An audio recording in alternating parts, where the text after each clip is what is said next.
जय श्री राधे सभी को। महाराज जी देखो कितनी अच्छी कथा सुना रहे हैं। ध्यान पूर्वक सुनो और अपने जीवन को संवार लो। बस नाम जप करते रहो। और देखो कितने अच्छी कथा सुना रहे हैं। एक बार ज़रूर सुनिएगा। हाथ जोड़कर विनती है आपसे, एक बार ये कथा सुन ले तो देखो जीवन में कितना परिवर्तन आ जाता है। हम भगवान की ओर में पर बहुत कठिन है। ग्रह कारज नाना जंजाला, तेति दुर्गम शैल विशाला। कलह, अशांति, तृष्णा, वासना, कामना, नाना प्रकार की समस्याएं, नाना प्रकार की चिंताएं, नाना प्रकार की आवश्यकताएं इतनी माया फेंक देती है कि घर गृहस्थी में उलझा हुआ व्यक्ति ये सोच ही नहीं पाता कि मेरा जन्म किस लिए हुआ है।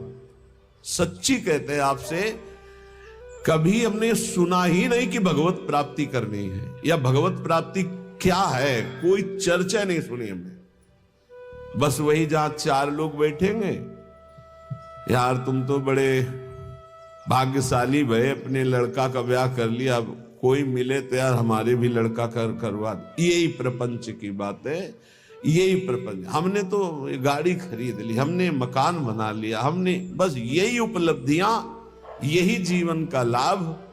कोई भजन, कोई भगवत प्राप्ति या कोई आवागमन से मुक्ति की बात कहीं आपको नहीं मिलेगी। अगर मिलेगी तो भगवत प्रेमी महात्माओं के संग से मिलेगी। ये हमने देखा है, खूब अच्छे से देखा है।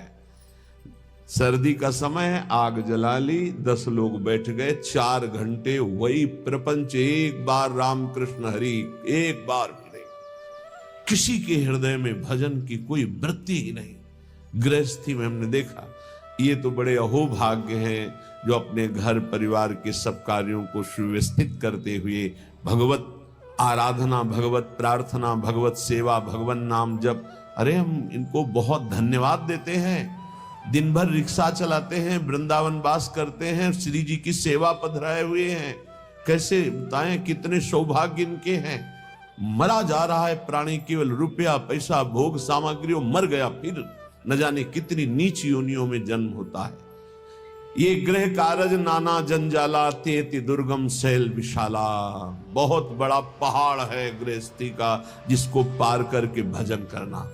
गृहस्थी अगर थोड़ा भजन करके धर्म से चले तो उतने से ही भगवान प्रसन्न हो जाएंगे, क्योंकि बहुत कार्य उसके पास है।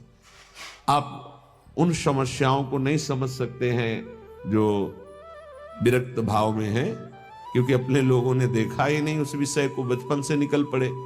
लेकिन थोड़ा अनुमान लगा सकते हैं। जब हम पढ़ते हैं तो जब हमारी पढ़ाई की फीस, हमारे कपड़े, हमारे परिवार के लिए सब आवश्यक सामग्रियां, और वो एक आदमी कमाने वाला, वो भी एक किसान, उसके चेहरे की हालत देखो जब उससे कहा जाता है कि हमारी फीस महीने की दीजिए। हाँ हाँ देखो देंगे। एक किसान आदमी अगर 4 टमाटर खरीदने जाएगा तो गेहूं बेच के उसकी सिंचाई कितना कितना कितना का। एक आदमी नौकरी करता है, उसको एक सीमित अर्थ मिलता है, उससे पूरे परिवार का। वो भजन, भगवत प्राप्ति, मोक्ष प्राप्ति, अरे भूल जाओ, कहीं कोई चर्चा नहीं। हमने देखा है कोई चर्चा नहीं। प्रथम वर्ण में जन्म हुआ है तो भाई थोड़ा हुए, सुनो जल्दी तैयार, ओम जय जगदीश, जल्दी तैयार करो, कोई मतलब नहीं है। तन मन धन सब तेरा, सब चिंतन उधर चल रहा है। उसको अपने कार्य में जाना है, हल जोतला है या अपनी ड्यूटी में जाना है। भगवत प्राप्ति चिंतन गृहांध कूपे। बूढ़ा कि घर में जानते हो कैसे होती, छोटा लड़का ला बस उसको डुलाते रहो, माला नहीं लेके बैठे लो। गीता भागवत सुनने का स्वभाव है नहीं है। बहुत बहुत बहुत धन्यवाद है जिनको गृहस्थी में रह के भजन करते हैं। यही शब्द श्री भगवान के। देवर्षि नारद जी ने कहा, प्रभु धन्यवाद गृहस्थी को जब मन काम आया तो पत्नी है, मोह आया तो पुत्र है, भोजन की है तो रसोई है, हर व्यवस्था है प्रभु।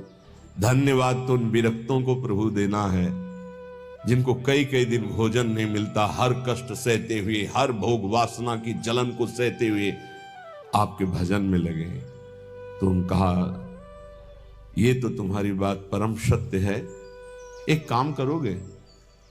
बोले प्रभु आज्ञा कीजिए।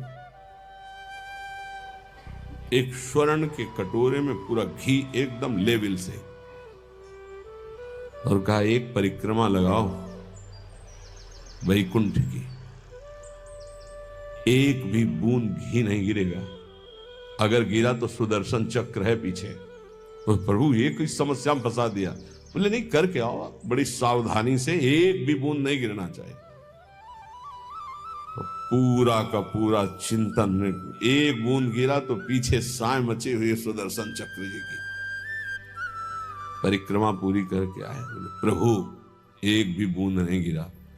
बोले वो तो गिरा होता तो सुदर्शन चक्र जी आपको दंड दे देते, तो गिरा ही नहीं है।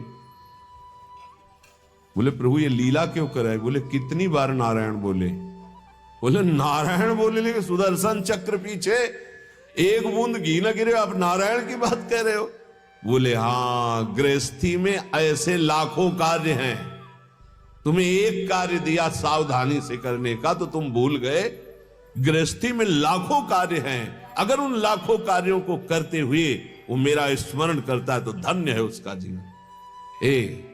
सच्ची मानना, बड़े बड़े परमहंसों के माता पिता गृहस्थ ही हुए हैं, बड़े बड़े परमहंसों का उदर पोषण गृहस्थों से ही होता है, बड़े बड़े परमहंसों के शरीर का वस्त्र गृहस्थों से ही मिलता है।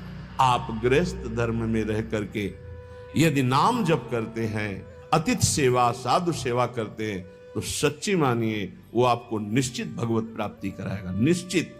एक तपस्वी आजीवन कठोर तपस्या जितेंद्रियता से जिस पद को प्राप्त करता है, गृहस्थी केवल पापाचरण न करे तो उसी से उसे भगवत प्राप्ति होती है। बड़े अकिंचन संत, खेत में सरसों की खेती पक गई थी, उसे अमनिया की जा रही थी।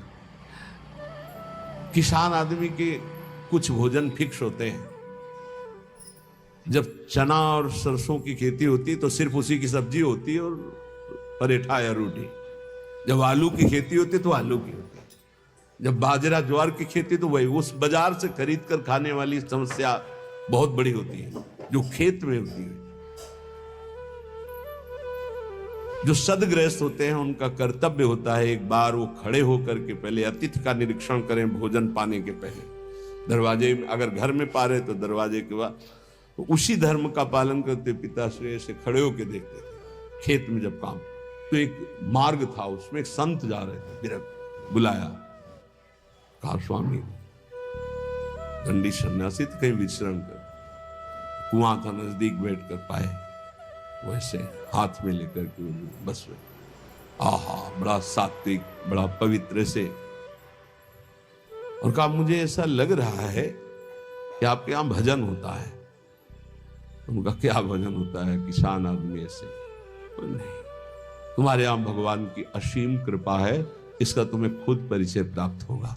गृहस्थी में थोड़ा सा भी धर्म महान उन्नति का कार्य कर सकता है। बस ये ध्यान रखिए, इतना बुलावा है कि भजन नाम की कोई वृत्ति नहीं मिलती। कोई अगर भजन कर पा रहा है तो संतों की कृपा से। सच्ची मानिए, संतों की कृपा का एक अमोघ फल हम देखते थे।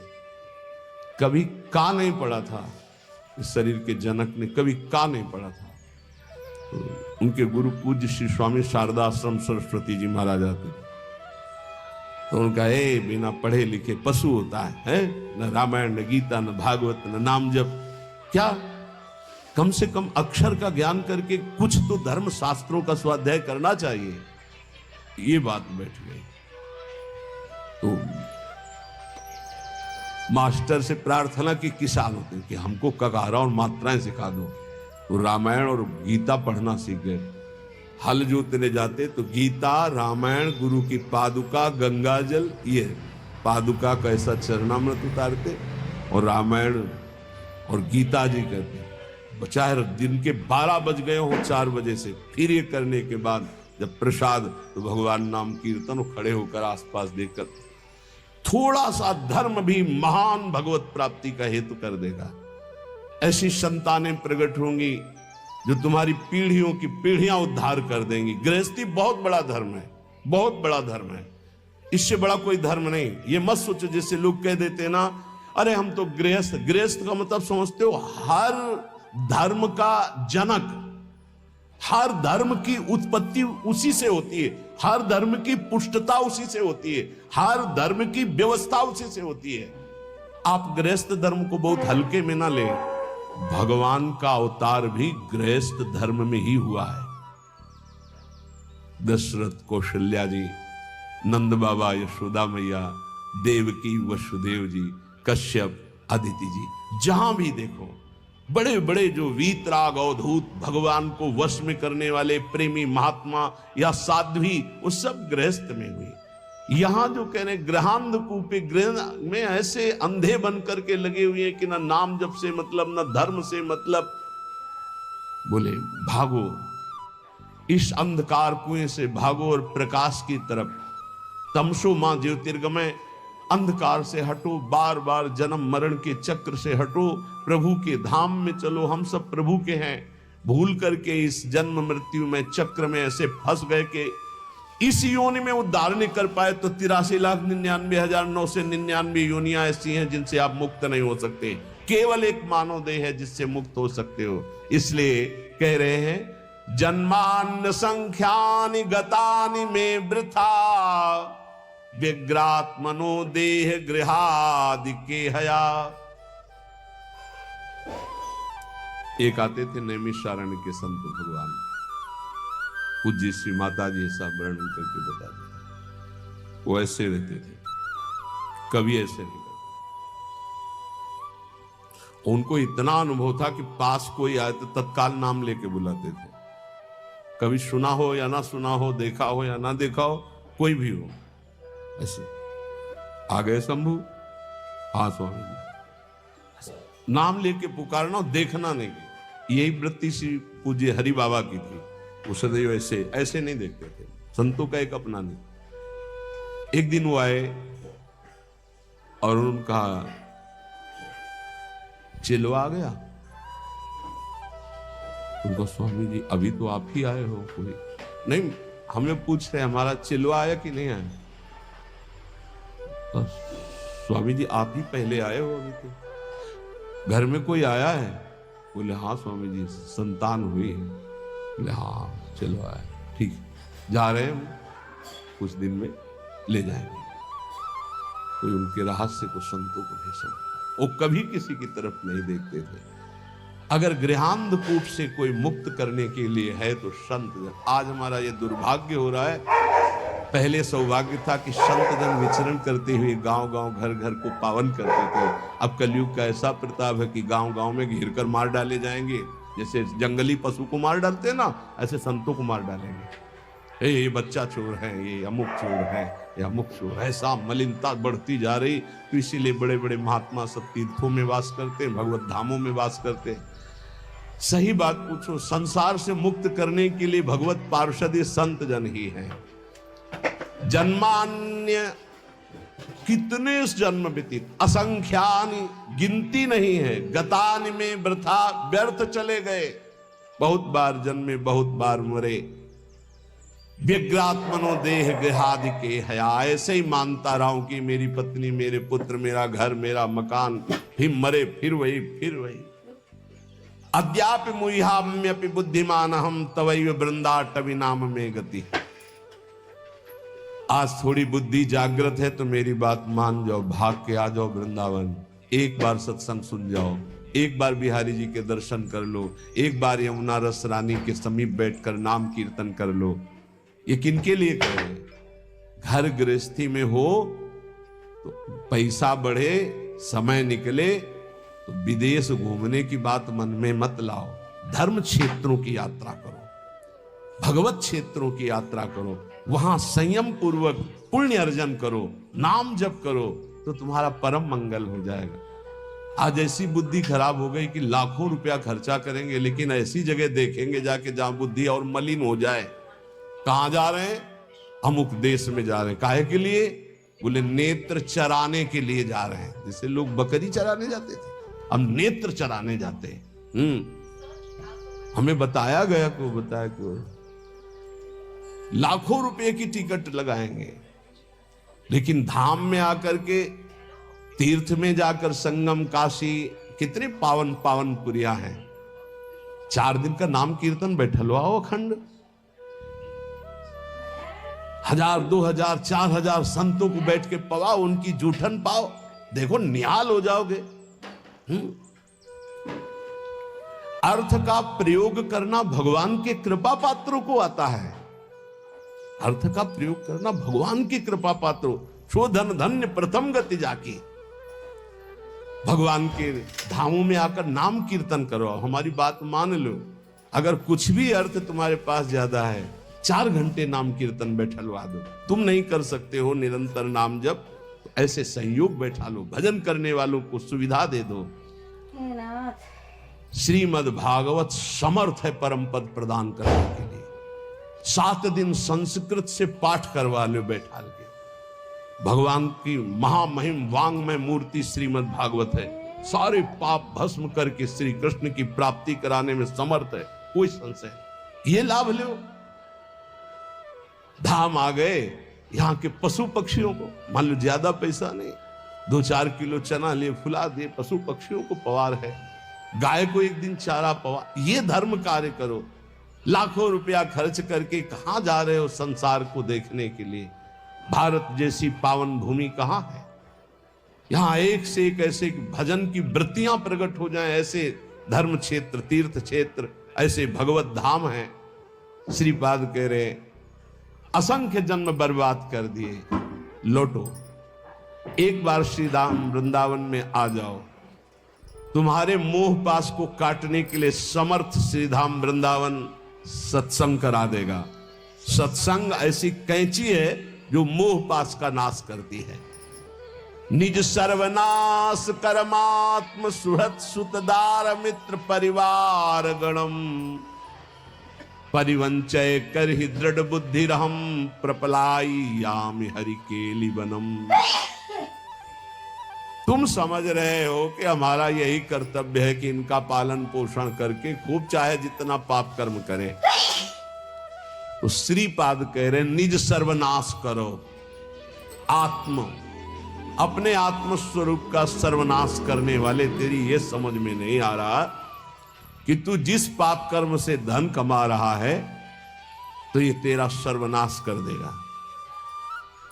तू परिवार को अपना सुहृद समझ रहा है, निज जन समझ रहा है, उसके लिए पाप कर रहा है, ये तेरी दुर्गति कर देगा। मरने वाले की अंतिम इच्छा पूछी जाती है ना, क्या अंतिम इच्छा है? ये जो पुण्य का त्याग करके पाप कर्म करते हुए उन्नति को प्राप्त हो रहे हैं, इनकी अंतिम इच्छा पूरी की जा रही है। बहुत बुरी तरह नष्ट होंगे। ये वृंदावन में आप सत्संग में सुन रहे हैं, इसे दिमाग में बैठा लीजिए। पाप कर्म करने पर जो उन्नति प्राप्त होती है, तो जैसे फांसी देने वाले की अंतिम इच्छा पूरी की जाती है, ऐसे तुम्हारी अंतिम इच्छा है ये, भोग लो इसे। क्यों? तुम्हारे सुकृत अब सब नष्ट हो गए हैं। अब जो तुम्हारे पाप कर्म का फल आने वाला है, सर्वनाश का तांडव होगा। आंख खोल करके समाचारों में और संसार में देख लीजिए, कोई भी रहा न कोकुल रोवन हारा। इतिहास साक्षी पढ़ के देख लीजिए। प्रगट में वर्तमान समय में, भूतकाल में, तो भविष्य में भी ऐसा ही होगा। ये खूब देखी हुई बात, सुनी हुई बात, पढ़ी हुई बात, समझी हुई बात कह रहा है। पाप कर्म करने वाले की उन्नति का मतलब है अंतिम इच्छा। अब सर्वनाश का तांडव उसके जीवन में होने वाला है, बहुत बुरी तरह उसका सर्वनाश होता है। इसलिए निज सर्वनाश करो। अपना सर्वनाश करने वाले पाप कर्मों को करके स्त्री पुत्र परिवार आदि की कामनाओं को पूर्ण करने वाले तेरी दुर्गति होगी, तेरे परिवार की दुर्गति होगी। इस बात को समझ, धर्म पूर्वक चल, तो गृहस्थ धर्म से ही भगवत प्राप्ति, सबका मंगल हो जाएगा। असंख्य जन्म व्यर्थ कर दिए, अब ये मानव जीवन तेरा व्यर्थ ना जाए। इसलिए कोई तुझे ऐसा भी समझाएगा, ऋण ग्रस्तो यायाम कथमह वृंदावनम हम, देखो तुम्हें हमारा ऋण है, मातृ ऋण, पितृ ऋण, ऋषि ऋण और भी जगत के ऋण। तुम कैसे वृंदावन जा सकते हो, कैसे तुम भजन कर सकते हो, कैसे तुम भगवान की आराधना कर सकते हो? नहीं। त्यजेयम व्या वृद्धावगति पितरौ दार शिशुकान, देखो तुम्हारे वृद्ध माता पिता हैं, इनको कैसे, देखो तुम्हारे छोटे पुत्र हैं, इस पत्नी है, इनकी मदगत प्राण, ये तुम पर प्राण न्यौछावर किए, तुम माला लेकर बैठने वाली बात सोचते हो? नहीं नहीं। कथम मां मज्जीवान बत परिहरेयम निज जनान, तुम कैसे अपने निज जनों की याद छोड़कर भगवान की याद कर सकते हो? नहीं, ऐसे फांसता है मोह जाल संसार का। संतासिस्लाघ्यो भूतेत्य फल कलनो मुह्यति कुधी, ए दुर्बुद्धि इसमें मत फंस। इसका तात्पर्य ये नहीं कह रहे कि भाग करके बाबा जी बन जाओ, इसका तात्पर्य कह रहे इनके द्वारा मोह जाल में फंसकर पापाचरण मत कर, धर्म के द्वारा अपने, तभी हम का प्रणाम है उनको जो रिक्शा चलाते हैं, मेहनत करते हैं, ठाकुर सेवा विराजमान किए हुए, नाम जप करते, कंठी तिलक धारण किए हुए, राधा राधा कहकर बोलते, धन्य है उनका जीवन। पापाचरण करके धन कमा करके सोचते हो परिवार को सुखी करके हम सुखी हो जाएंगे, कदापि सुख नहीं मिलेगा। संतासलाघ्यो भूतेत्य फल कलनो मुह्यति कुदी, ऐ दुर्बुद्धि तेरा नाश हो जाएगा, तू समझ नहीं पा रहा, तो भी मोह से युक्त है। इसलिए मानव जीवन ये अंतिम जीवन हमारा होना चाहिए। जो जो हमारे परिवार में हमारे साथी बने हैं, पत्नी पुत्र, सबका कल्याण करूंगा। जब 21 पीढ़ियां तर जाती हैं तो औरों की बात क्या। हे सच्ची मानो, तुम्हारा इतना महान बल है कि तुम अपने बल को जागृत करो तो तुम पूरे परिवार को क्या, मम भक्ति युक्तो भुवनम पुनातो, पूरे मृत्यु लोक को तारने की सामर्थ्य आ जाती है नाम जापक में। राधा नाम मत भूलो, पाप कर्म के द्वारा कमाया हुआ धन सर्वनाश कर देता है, ये दिमाग में बैठा लो। जैसे तुम्हें कोई बढ़िया खीर दे और कान में विश्वसनीय आदमी बता दे विष मिला है तो खाओगे नहीं, ऐसे ही तुम्हें शास्त्र सम्मत बात बता रहे, पाप का धन तुम्हारा सर्वनाश कर देगा, लेकिन तुम ये बात नहीं मानोगे। वो बात तो मान जाओगे कि अगर कोई विश्वसनीय कह दे कि खीर में जहर है खाना मत, तो बिल्कुल नहीं खाओगे। और ये बड़े बड़े सिद्ध महापुरुष संत जन कह रहे हैं कि पाप का कमाया हुआ धन महान विष तुम्हारे पुत्र, तुम्हारी संतति, तुम्हारे परिवार का सर्वनाश कर देगा, बिल्कुल नहीं मानना। अतरे दिन घटना सुनते हो, बढ़िया गाड़ी में बैठे जा रहे हैं, पूरे बोले 7 लोग जल गए, 6 लोग जल, आप क्यों नहीं समझ रहे हैं? वो जला जला के पाप कर्म के द्वारा किया हुआ जो अर्थ है, उसी गाड़ी में तुम बैठे हो, वही तुम्हें जलाएगा। उस समय दयावसन कहते बहुत बड़ी गलत घटना हुई, लेकिन अगर उसके कर्म को पूर्व में देखोगे और फिर आपको तो ये लगेगा यही होना चाहिए था। बहुत निर्दयता से पाप कर्म करते हैं लोग, बड़े गुप्त रूप से और बड़ी निर्दयता से। फिर जब वो अपना रंग लाता है, तब वो चौड़े पे प्रकाश में जब दिखाई देता है, तो दयालु हृदय ऐसा सोचते हैं कि भगवान बड़ा कठोर है, ऐसा नहीं होना चाहिए। लेकिन आपसे सच्ची कहता हूं, उसके निर्णय में पाई भर चूक नहीं है, जितना होता है बिल्कुल करेक्ट होता है। निर्णय उसका बिल्कुल करेक्ट, वो भगवान है, वो ऐसा नहीं है कि वो इतनी चूक कर दे। हम लोग बहुत गलती करते हैं, इसका सुधार केवल मनुष्य जीवन में ही हो सकता है। पूज्य संत महापुरुषों के वचनों से ही हम ये जान पाते हैं कि हमारे जीवन का परम कर्तव्य क्या है। जो उपासक या भक्त भगवान की प्राप्ति के मार्ग में चला है, उसमें ये 5 बातें जब तक ना आवे तब तक कभी किसी को उपदेश ना दे और शिष्य ना बनावे। ये बहुत बड़े सिद्ध महापुरुष हुए हैं, वो बोल रहे हैं। महात्माओं का हृदय माता की तरह दुलार करता है पूरे विश्व को। श्री सीताराम ओंकारनाथ जी महाराज जी ने कहा कि उपदेश देने जैसा खतरनाक खेल और कोई नहीं परमार्थ से भ्रष्ट होने के लिए। परमार्थ से भ्रष्ट होने के लिए उपदेश देने जैसा कोई खतरनाक खेल नहीं। बहुत बड़े महापुरुष है, क्योंकि उसमें देहाभिमान पुनः जागृत हो जाता है और काम आदि दोषों की बाहुल्यता, भोगों की बाहुल्यता, सम्मान प्रतिष्ठा की बाहुल्यता, और वो नष्ट होने में देर नहीं लगती। ये 5 बातें जब तक हृदय में ना जाए तब तक किसी को शिष्य न बनाए और उपदेश न दे, नहीं तो भ्रष्ट हो जाएगा पक्का। पहला, जब तक अंतःकरण पूर्ण रूप से शुद्ध ना हो जाए। अंतःकरण कहते हैं बुद्धि, मन, चित्त, अहंकार, 4 करणों को अंतःकरण कहते हैं।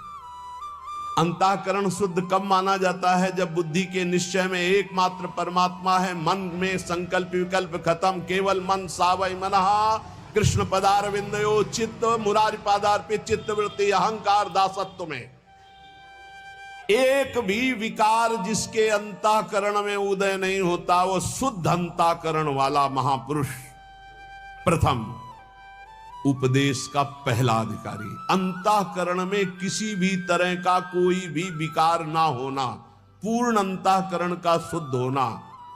दूसरा, जो व्यक्ति, ये हम नहीं कह रहे, बड़े महापुरुष कह रहे, सामने शास्त्र इसीलिए रख के बोलते हैं कि आप ये ना सोचे कि हम कोई मनमानी बोल रहे हैं। कुछ भी होगा तो हृदय, शास्त्र, संत तीनों से मिली हुई बात होगी, स्वतंत्र नहीं होगी। कोई भी ऐसी बात यहां से अनुभव युक्त भी निकलेगी तो आप पढ़ लेना, कहीं ना कहीं लिखा होगा। ऐसा नहीं हो सकता कि वो हमारे मनमानी बात हो, क्योंकि हमारा मन बचपन से लेके अभी तक जिसका स्वाध्याय करता रहा, जिनकी जूठन खाता रहा, जिनके चरणों के आश्रित रहा, वही मन में बैठ के बोलते हैं और कोई नहीं। पहला है उपदेश का अधिकारी कौन? जिसमें ये 5 बातें हो। पहली बात, अंतःकरण शुद्ध, बुद्धि, मन, चित्त, अहंकार, भगवदाकार, एक भी विकार जिसके हृदय में नहीं है। दूसरा, जो व्यक्ति स्वार्थ के लिए उपदेश सीखता है, जो अपनी वासनाओं की पूर्ति के लिए प्रवचन करना सीखता है, वो उपदेशक पक्का भ्रष्ट और दुराचारी हो जाएगा। वो धर्म का निर्वाह करने वाला नहीं होगा, उस समाज को भ्रष्ट करने वाला होगा। ये सिद्ध महापुरुष लिख रहे, इसमें किसी की टीका टिप्पणी करने की बात नहीं। जिसको बुरा लगे तो भगवान को साक्षी करके हृदय में हाथ रख करके देख लेना। महापुरुषों के वचन डंके की चोट से होते हैं। जिसको बुरा लगे वो छाती में हाथ रख के बिहारी जी को साक्षी करके देख लेना कि ये वचन जो निकले हैं ये है हमारे में कि नहीं है, देख लेना। यहां केवल जबान की बात नहीं होती, छाती की बात होती है। जो व्यक्ति स्वार्थ पूर्ति के लिए, अर्थ प्राप्ति के लिए, वासनाओं की पूर्ति के लिए प्रवचन सीखता है, उपदेश सीखता है, दूसरे को उपदेश करता है, वो उपदेशक दुराचारी हो जाएगा, भ्रष्ट हो जाएगा, धर्म को नष्ट करने वाला बनेगा। तीसरा, जिसने अपनी वाणी में सत्य का अनुष्ठान नहीं किया, जिसने अपने आत्मस्वरूप का बोध नहीं किया, जिसकी वृत्ति निष्काम नहीं हुई, जो जगत से भगवत भाव रूप से संबंध नहीं की, वो बड़े से बड़ा विद्वान भी भ्रष्ट हो जाएगा। वो बड़े से बड़ा विद्वान भी भ्रष्ट हो जाएगा। ये देख लो, जिसके वाणी में सत्य नहीं, जो आत्मस्वरूप का बोध प्राप्त नहीं किए, जिसकी बुद्धि में निष्कामता नहीं, जो चराचर जगत में भगवत स्वरूप का भाव नहीं किए, वो बड़े से बड़ा विद्वान भी पतित हो जाएगा। चौथा, उपदेशक ब्रह्म विद्या और निदिध्यासन दोनों साथ में, अर्थात शब्द ब्रह्म का ज्ञान और परब्रह्म की अनुभूति, दोनों। जो शब्द ब्रह्म का ज्ञान और परब्रह्म की अनुभूति से युक्त होगा, उसमें अमानिना मान देना, निर्माणता सबसे बड़ा सद्गुण होगा, निष्कामता उसके स्वभाव में होगी। ऐसा उपदेशक संसार के धर्म की प्रतिष्ठा करके सबको सुख प्रदान करता है। पांचवा, जो स्वयं अपने मन को कृष्णाकार कर चुका है, जो इष्ट के प्रेम में डूबा हुआ है, जिसका केवल इष्ट से दृढ़ विश्वास और संबंध है, जो इष्ट के स्मरण में डूबा हुआ उपदेश करता है, जो दुनिया में एकमात्र परम स्वतंत्र सत्ता श्री भगवान की देखता है, जो सबका परम मंगल करने का उद्देश्य रखकर, केवल उद्देश्य रखकर भगवत चर्चा करता है, उसका उपदेश देना यथार्थ धर्म का प्रकाश करने वाला होगा। ब्रह्मबोध होना शास्त्रों के स्वाध्याय का फल है। भगवत प्रेम होना ये समस्त साधनों और भक्ति का यथार्थ फल है। नहीं सो सब धर्म कर्म जर जाऊ, जहां न राम पद पंकज भाऊ। जब तक प्रभु के चरणों में प्रेम ना हो जाए या तत्वबोध ना हो जाए, तब तक उपदेश नहीं करना चाहिए। ऐसा महापुरुषों का नहीं तो लिखा हुआ है, जो व्यक्ति स्वार्थ के लिए, जो धन के लिए, वासना के लिए, सम्मान के लिए, सुख सुविधा के लिए सीखता है और उसका उपदेश करता है, उसका चरित्र भ्रष्ट हो जाता है। महापुरुषों ने जो कहा है वो अपने अनुभव से कहा है। पहले अपने आप की जो माया जनित वृत्ति है उसको हटाओ और मुक्त हो जाओ, तब दूसरों को मुक्त करने की बात सोचिए। पहले अपना कल्याण करो, जग का कल्याण स्वयं होगा। यह शास्त्रीय सिद्धांत है। पहले खुद की वृत्तियों को ठीक करो, पहले खुद काम क्रोध विजयी बनो, पहले खुद निरंतर नाम जप का रसास्वादन करो, फिर बोलोगे तो निहाल कर दोगे। पूज्य श्री रामचंद्र डोंगरे जी महाराज, सुना है प्रगट में, आंखों से अश्रु बह रहे हैं, ग्रीवा झुकी हुई है, सामने ठाकुर जी हैं और ऐसी कथा पूज्य श्री मथुरादास जी, सुना है, बड़े बड़े महापुरुष, और कथा की और उठे और चल दिए। जो जहां जैसा वो सब वहीं छोड़ दिया। वो अपना देखो लगाओ, गौ सेवा में लगाओ, विद्यालय में लगाओ, जहां परमहंस पूज्य श्री रामचंद्र डोंगरे जी, बड़े बड़े महापुरुषों को देखा। ये जो भगवत चर्चा है, ये जो उपदेश है, जो सत्संग है, ये आत्म सुख के लिए है। जीवन निर्वाह तो प्रभु स्वयं अपने दासों का करते हैं, उसके लिए ये थोड़ी है। ये भगवत मार्ग बेचने वाला थोड़ी है कि हमारे जीवन का निर्वाह, हमारे जीवन का निर्वाह तो योगक्षेमम वाहम्यम श्री हरि करेंगे। ये चर्चा किस लिए हो रही है? सबका परम मंगल करने के लिए हो रही। स्वांता सुखाय तुलसी रघुनाथ गाथा। जो अपनी इंद्रियों पर नियंत्रण करता है, वही दूसरे की इंद्रियों को विषयों से निकाल सकता है, अन्यथा नहीं। जो खुद इंद्रियों का गुलाम है, वो दूसरे को इंद्री विजेता कैसे बना सकता है? एक बार किसी महात्मा के पास कोई माई गई अपने लाला को लेके, कहा लाला हमारा गुड़ खाता है, हमारी बात तो नहीं मानेगा, आप पर श्रद्धा रखता है, आप मना कर दो। तो कहा 1 हफ्ते बाद आना।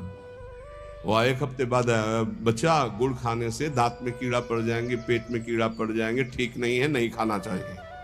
माँ ने कहा तुम उसी दिन क्यों नहीं बता दिया? महाराज 1 हफ्ते बाद क्यों बुलाया? बोले मैं भी गुड़ खाता था, इसलिए पहले 1 हफ्ते छोड़ा, तब उपदेश किया। जो अपनी इंद्रियों पर विजय प्राप्त नहीं किए हुए है, वो दूसरों की इंद्रियों को विषयों से कैसे हटा सकता है? धर्म का मार्ग बड़ा सूक्ष्म है, ये अनुभव के द्वारा ही समझ में आता है, शब्द पढ़ने से नहीं आता है। जो धर्म की सूक्ष्मता को जानता है, वही धर्म का उपदेश करके सबके हृदय में धर्म को जागृत करता है। सबके हृदय में धर्म है, उसको जागृत करना है। जिसने एक श्री भगवान के स्मरण को मजबूती से पकड़ लिया है, उसको किसी की खुशामद करने की जरूरत नहीं अपने भरण पोषण के लिए।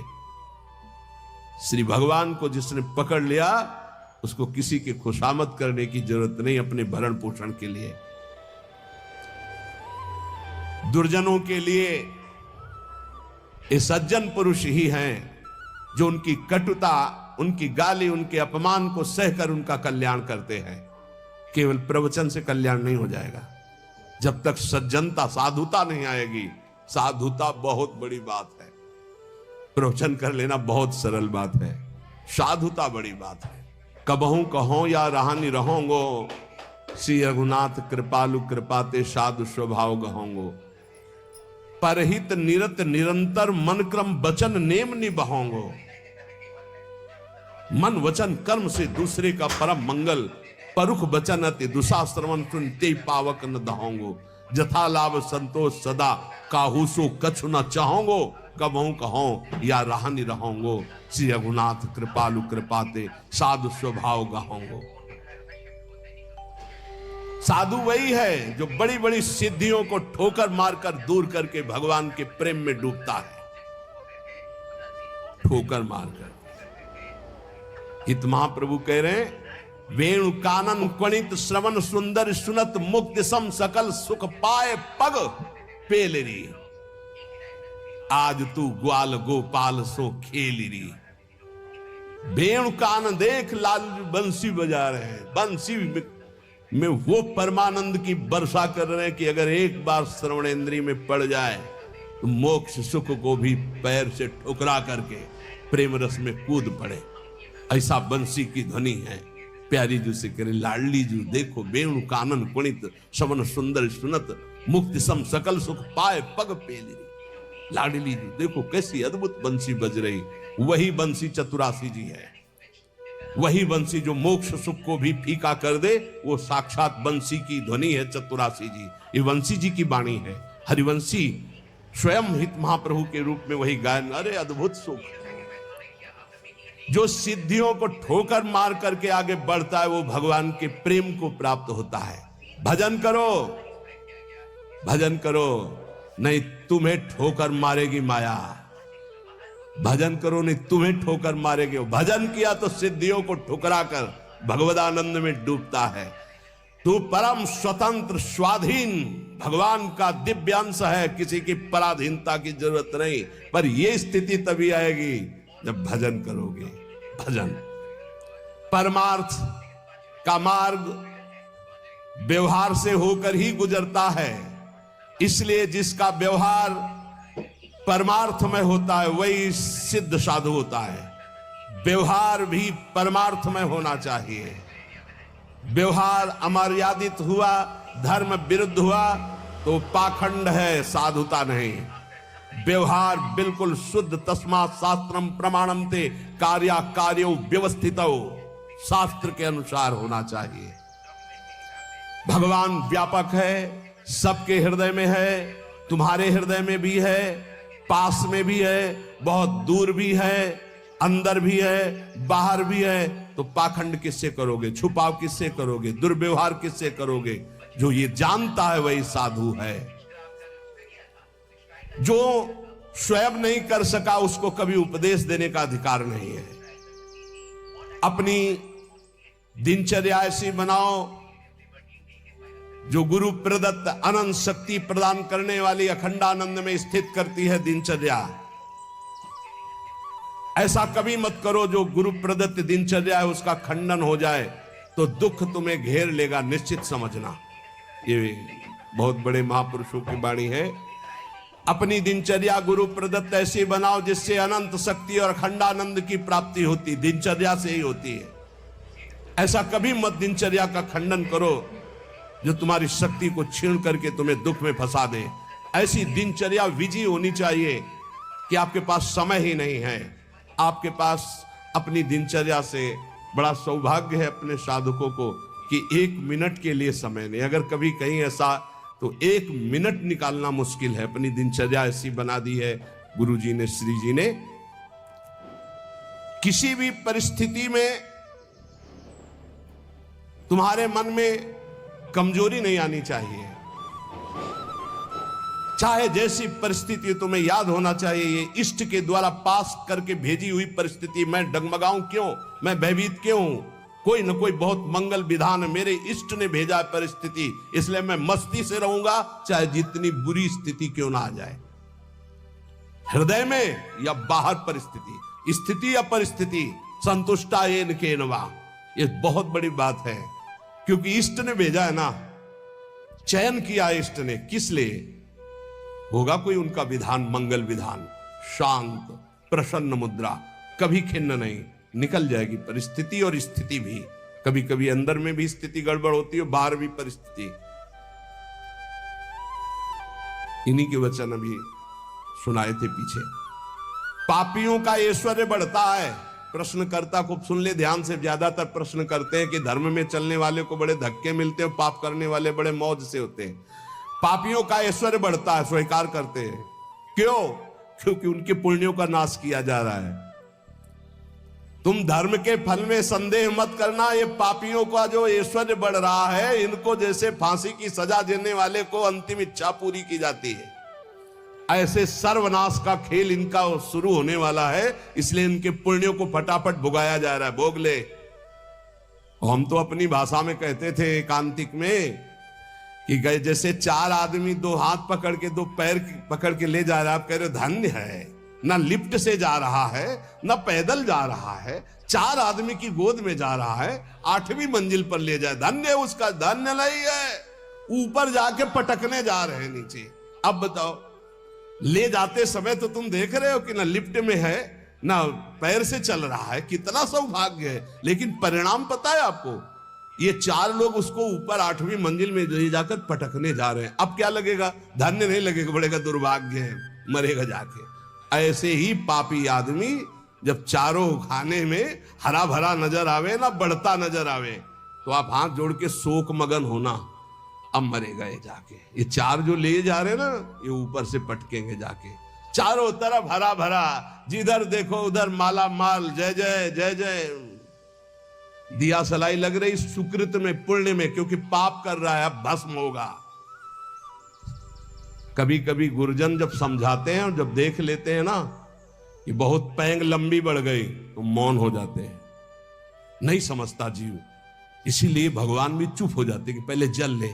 अच्छा, भगवान जानते कि तू मेरा अंश जलेगा, है नहीं, तेरी कपड़ा जलेगा। ये नयनम छिन्दन्ति शस्त्राणि नयनम दहति पावकः न चैनम क्लेदयन्त्यापो न शोषयति मारुता। भगवान का बच्चा आग नहीं जला सकती, शस्त्र नहीं छेद सकता, जल नहीं डुबो सकता, वायु नहीं सुखा सकती। तो अगर डूब रहा है, मर रहा है तो मर, क्योंकि आत्मा को कुछ होना नहीं है और तेरे पाप किया है तो भोग। भगवान ऐसे देख रहे हैं। तुम कहोगे बड़े दयालु हैं, नहीं, इस समय दयालु नहीं। दयालु जान रहे हैं कि मेरे अंश को कोई फर्क नहीं पड़ना, शरीराभिमानी पाप किया है, भोग ले।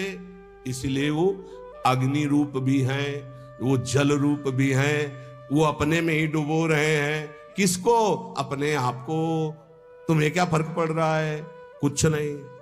हमारी भाषा समझ लो। कहें भगवान अब कहां गया, क्यों नहीं बचाया इनको, क्यों बचाए? उस समय जब उपदेश कर रहे थे कि ऐसा नहीं करना, तब तूने माना, नहीं माना तो भोग।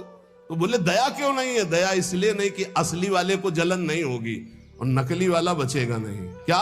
ये नकली है, यही जलेगा। असली जो भगवान का अंश है उसमें कोई ताप नहीं लगता। तो इसलिए भगवान शरीर, जैसे ये कपड़ा जल जाए तो अपने को क्या फर्क पड़ेगा, हम तो बच गए। बोले बड़ी कृपा, हम बच गए, कपड़ा जल गया। ऐसे ही कपड़ा जलता है, हम बिल्कुल नहीं जनते, हमें न कोई शस्त्र छेद सकता है, ना अग्नि।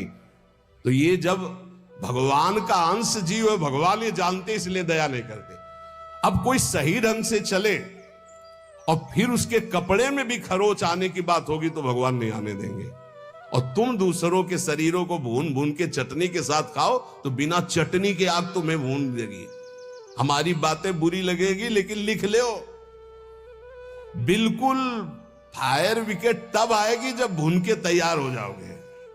पहले बूंद नहीं पानी मिलेगा, क्योंकि तुमने चटनी लगा के खाया है। वो अग्निदेव बिना चटनी के तुम्हें खा जाएंगे। क्योंकि वही अग्नि भगवान का स्वरूप है। इसीलिए कहते हैं कि होश में ये मांस खाना, मदिरा पीना, व्यभिचार करना, पापाचरण करना बंद कर दो। प्रभु अभी तक जो हुआ हुआ, अब लो नसानी, अब ना सही हो, नहीं खतरे में हो तुम पक्का। तुम्हें नहीं दिखाई दे रहा है, कोई अविनाशी शरीर नहीं तुम्हारा। इस शरीर के लिए पापाचरण करके कभी सुखी नहीं हो सकते। तो पापियों के ऐश्वर्य को देखकर, अधर्म को धारण करने वाले कभी संदेह मत करना। इनको ऐसे सुख दिया जा रहा है जैसे फांसी की सजा देने वाले को अंतिम इच्छा पूर्ति की जा रही है। बुद्धि बदल जाती है, बुरी दशा आने के पहले बुद्धि बदली जाती है। आप ना आवे ताई तहां ले जाए, वहीं ले जाएगी जहां उसका नाश होना है। बहुत सावधानी से, कोई गलती हो जाए, कोई पाप हो जाए तो तत्काल महापुरुषों से मिलो, संतों से, कि हमने ये अपराध कर दिया, उसका प्रायश्चित बता दो या हमें दंड दे दो और आगे से कभी नहीं करूंगा, अब मुझे उपाय बता। वो जो बोले, वृंदावन की परिक्रमा लगा लो, उपवास कर लो, ऐसा कर लो, बस बिना विचारे कर दो। उनके वचन से पाप नष्ट हो जाएंगे। क्रिया मात्र तो केवल एक निमित्त है, उनके वचन की तुम ये कर लो, ये ठीक हो जाएगा। तुम्हारा जीवन नष्ट नहीं हो पाएगा। यदि कोई गलती हो जाए तो उसका प्रायश्चित कर लो। देखो, जो भगवान का भजन करते हैं, कभी भगवान से कुछ मांगते नहीं, उनकी पूरी जिम्मेवारी भगवान स्वयं ले लेते हैं। अगर तुम मांगना ही है तो भगवान से भजन मांगो, भजन कि मेरा निरंतर भजन बनता रहे। तुम अल्पज्ञ हो, भजन के सिवा और जो भी मांगोगे वो धोखा हो जाएगा, कोई लाभ नहीं है। ध्रुव जी को भी बड़ी अशांति हुई थी परम पद मिलने, अटल पद भी मिलने के बाद। यदि तुम भजन करने वाले हो तो तुम्हारी निंदा होगी पक्का। भीतर ही भीतर जब निंदा हो तो प्रसन्न होना, उससे कभी शत्रुता मत करना, क्योंकि वो निंदा करने वाला कृपा करके भगवत प्राप्ति में जो बाधक पाप है उसको वो ले रहा है। बड़ी कृपा है। निंदा करना दूसरों के पापों को लेना है, अपने को तो करना नहीं है। दूसरा कोई अपनी निंदा करे तो बहुत प्रसन्न होना है। ये कितना महान है कि जो हमें भगवत प्राप्ति में बाधक भाव थे उनका वो अपहरण कर रहा है। बिना प्रयास के, बिना प्रयत्न के, बिना भोगे तुम्हारे प्रारब्ध का नाश करने की सामर्थ्य निंदा में है, जो तुम्हारी दूसरे निंदा करते हैं। बड़े कृपालु हैं। इसलिए निंदक को परम सहायक मित्र मानना चाहिए।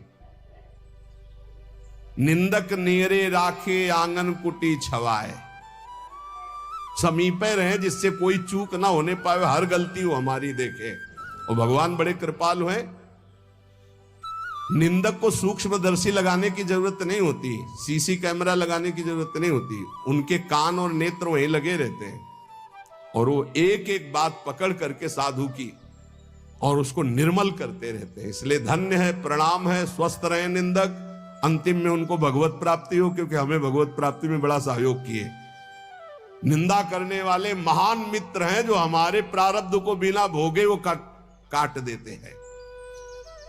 दूसरों की निंदा करने से जो हमारे पाप नष्ट होते हैं, अपनी प्रशंसा करने से अपने पुण्य और तप नष्ट हो जाते हैं। अपने मुख से कभी अपनी प्रशंसा न करे, दूसरे जो हमारी निंदा करते हैं उसे चैन से, आनंद से सुन ले कि हमारे ऊपर भगवान की बड़ी कृपा है, बड़ा पावन किया जा रहा है। जब तक तुम्हें आत्मानंद का अनुभव न मिले, भगवदानंद का अनुभव न मिले, तब तक विषयानंद से दूर रहना, विषयानंद के भोगी पुरुषों से दूर रहना। भगवदानंद का अनुभव करने वाला चक्रवर्ती सम्राट को भी एक तिनके के बराबर समझता है। सुरपति नरपति लोकपति जिनके भावे घास। भगवदानंद का अनुभव करने वाला चक्रवर्ती सम्राट को वही तिनके के समान समझता है। अंदर से देख लो, प्रभु के प्रति भाव है या धन के प्रति या पद के प्रति, तो वैसे ही हो जाएगा। भगवदानंद जिसको अनुभव हुआ, सुरपति नरपति लोकपति जिनके भाव है घास, ये बात अंदर से समझो। अपमान किसी का करना नहीं, पर अंदर से किसी के प्रति ऐसा भाव न रहे कि धन को लेकर, रूप को लेकर, अभिनय को लेकर, पद को लेकर के हमारा गर्व है कि हमारे पास अमुक आए, हमारा गर्व है कि हमारे पास परमहंस आए, अवधूत आए। हमारा गर्व, ये उनका सौभाग्य है कि उनको एक बार इस रज में माथा रखने का सौभाग्य मिला। ऐसा करो कि अब कुछ करना न पड़े, ऐसा करो कि मां के गर्भ में वास अब ना करना पड़े, ऐसा करो कि मनुष्य जन्म अभी आखिरी जन्म हो और हम श्री भगवान को प्राप्त हो जाएं। अगर माली से संबंध रखोगे तो पुष्प वाटिका का कोई भी फूल तुम चयन कर सकते हो। ऐसे ही यदि तुम भगवान से संबंध रखोगे तो अनंत ब्रह्मांड भगवान की पुष्प वाटिका है। किसी भी ब्रह्मांड में स्वतंत्र रूप से तुम जा सकते हो। कैसे? जैसे माली के होकर बगीचे में घूमो, आनंद ले रहे हो, कोई फर्क नहीं पड़ता। लेकिन एक जंगल में जाके भटक गया है वो, और एक जो माली के साथ उसी जंगल में आनंद ले रहा है वो, एक जो जेल में कैदी बना है वो, और एक जो जेलर बनकर वहां कैदियों के बीच में है वो, दोनों में अंतर है। अब कैदी बन के नहीं रहना, अब जेलर बन के रहना है। अब भटकना वाला नहीं स्वरूप है, अब माली के साथ रहकर भ्रमण करना है, आनंद लेना है। अनंत ब्रह्मांड मेरे स्वामी के हैं और स्वामी की स्मृति के साथ कोई भय नहीं। अब ये कर्म बंधनों की जेल में नहीं रहना, ये मनुष्य शरीर पाकर अब स्वतंत्र होना है। ये बात अंदर बैठा लो।